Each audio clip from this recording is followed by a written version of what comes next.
Bonjour à tous et bienvenue dans cette vidéo, première vidéo sur la chaîne secondaire.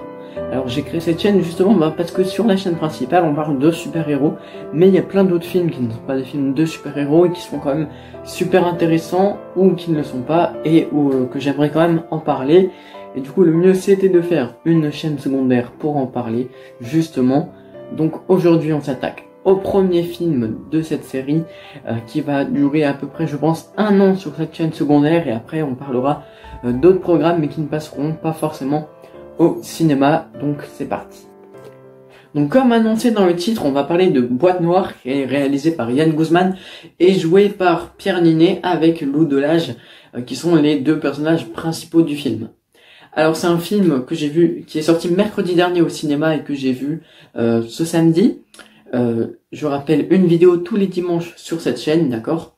Donc j'en suis sorti plutôt heureux de ce film. Franchement, je l'ai bien apprécié.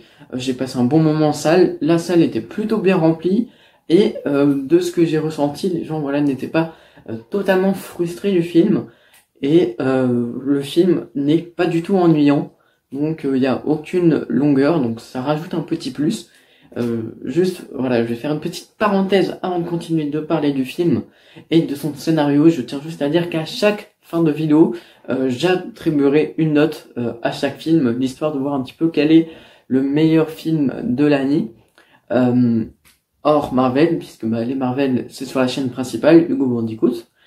Et donc, on va parler sans plus tarder du scénario de ce film Boîte Noire. Alors, c'est un film qui a une intrigue qui, dans l'ensemble, tient plutôt bien la route. Alors, je dis bien dans l'ensemble parce que, alors on en reviendra peut-être plus tard dans la partie spoil, mais il y a certains moments dont la fin, enfin ceux qui ont vu le film savent de quoi je parle, qui sont pas très cohérent, voire vraiment on comprend rien à ce qui se passe. C'est assez compliqué, mais dans l'ensemble, pendant, on va dire, la première heure du film, voire même 1 heure et demie de film, on comprend tout ce qui se passe. Donc oui, effectivement, c'est plus vers la fin que on comprend pas tout, et c'est bien dommage parce que le film mérite d'avoir une fin correcte, mais on parlera de ça plus tard en partie spoil. Alors les personnages, eux, sont plus ou moins attirant, c'est-à-dire que on s'attache beaucoup au personnage de Pierre Ninet, donc qui s'appelle Mathieu dans le film, il me semble.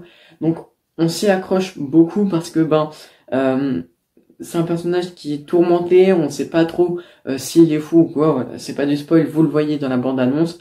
C'est un personnage qui est relativement bien écrit, qui est travaillé. On voit dans le film, alors là aussi on en parlera plus tard, on a un partie spoil, mais il y a des choses que j'ai appréciées sur le personnage. Par contre, j'ai beaucoup moins apprécié la performance de Lou Delage, donc qui joue le rôle de Noémie dans le film. J'ai pas l'impression, voilà, son rôle n'était pas mauvais, on va pas se mentir, mais elle propose un bien meilleur cinéma d'habitude, ce qui est le cas là, hein, effectivement. C'est un très bon cinéma quand même, mais elle n'est pas au top de sa forme. Voilà. Je sais pas trop comment le dire, mais sinon ça. Dans le film, donc, on n'a pas de dialogue inutile. Alors, je l'ai vu il y a un certain temps, donc je commence à réfléchir, à chercher mes mots. Mais on n'a pas forcément de dialogue inutile parce que moi, c'est le genre de moment où quand tu mets un dialogue inutile, je vois tout de suite et je m'ennuie très rapidement. Là, c'est pas le cas. Tous les dialogues amènent forcément à quelque chose.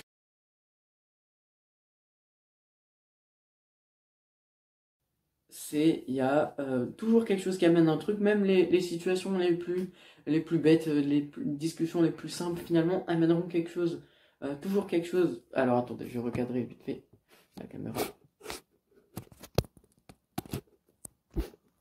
Voilà. Là, les situations amèneront toujours quelque chose d'intéressant dans le film. Et c'est un film qui correspond très bien à son genre. Alors c'est un drame, donc ça correspond bien au drame, mais y a pas de mais en fait, c'est un drame, voilà, sans plus, sans qu'il y ait plus de choses qui se démarquent que ça. C'est un drame comme beaucoup d'autres, comme Pierre Ninet en a fait beaucoup. Voilà. je vois pas ce que je peux dire d'autre dessus sur le scénario, sans spoiler. Donc je pense qu'on va commencer à parler de la mise en scène. Alors, la mise en scène, il y a beaucoup de plans variés. Alors, non, pas vraiment. En fait, c'est des plans. Voilà, il n'y a pas des plans extraordinaires comme des films comme Nomadland qu'on va tout de suite dire ah oui, d'accord, ça c'est un. On voit chaque différence entre chaque plan. Là, non, on a mine de rien pas mal de plans fixes euh, sur le personnage de Pierre Ninet. Alors, on a quelques plans sur ses oreilles, et forcément, vu que c'est un acousticien. Attendez, je remets juste mes notes, voilà. Vu que c'est un acousticien, on a beaucoup de gros plans sur ses oreilles pour montrer ce qu'il entend, etc. Il y a beaucoup aussi de plans, on va dire, très réfléchis dans le sens où, voilà, on le voit comme ça a été montré dans la bande-annonce, on le voit marcher comme ça dans un couloir, et puis tout d'un coup, bam, il ouvre une porte, et c'est le gros bordel derrière, un brouhaha et tout. On reviendra sur le son plus tard dans la vidéo, parce qu'il y a un gros travail là aussi dessus. Mais il y a certains plans, alors il y en a dans les critiques que j'ai pu lire, le plan de l'avion où il recule comme ça jusqu'au bout de l'avion, c'est pas un plan que j'ai trouvé extraordinaire, c'est un plan qui explique bien ce qui s'est passé, on voit différentes situations qui vont servir dans le film. Cependant, c'est pas un plan extraordinaire dans l'ensemble. Voilà. Alors, sinon, oui, bah, comme je l'ai dit, il y a un bon jeu d'acteur pour le personnage de Pierre Ninet. J'ai trouvé un peu moins bon, c'est vrai, Lou Delage dans ce rôle. Euh, des plans varient, je l'ai dit. Et un mouvement de caméra original. Alors, oui et non, c'est-à-dire que c'est pas un film qui va se démarquer pour ça, donc euh, pas vraiment. En fait, il n'y a pas de plan de caméra original qui change des autres films. C'est des plans qu'on a qui fonctionnent toujours, hein. Je dis pas que ça fonctionne pas, mais qu'on a souvent l'habitude de voir dans d'autres films, tout simplement. Voilà. Alors par contre, c'est un film que je vous recommande euh, de voir en salle parce qu'il y a un gros travail qui est fait sur le son.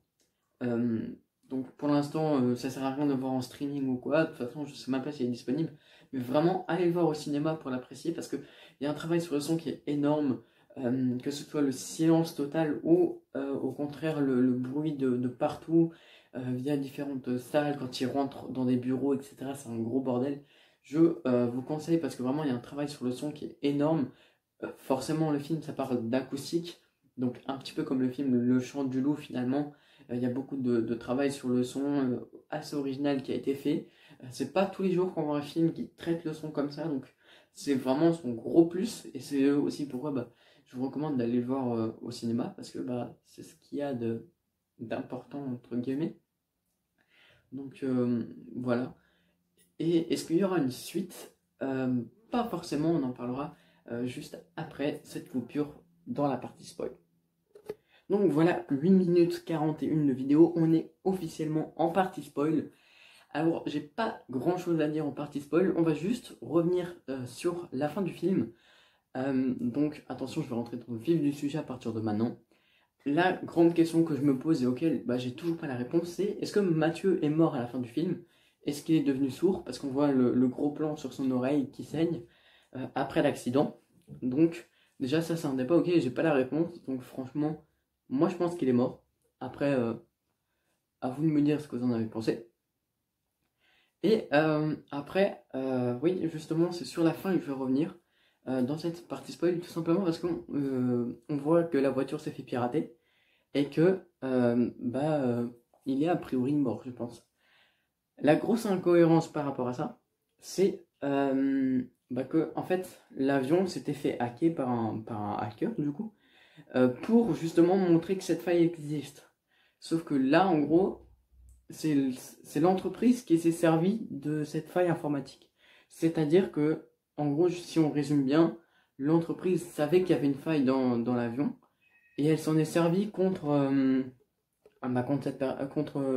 Mathieu du coup.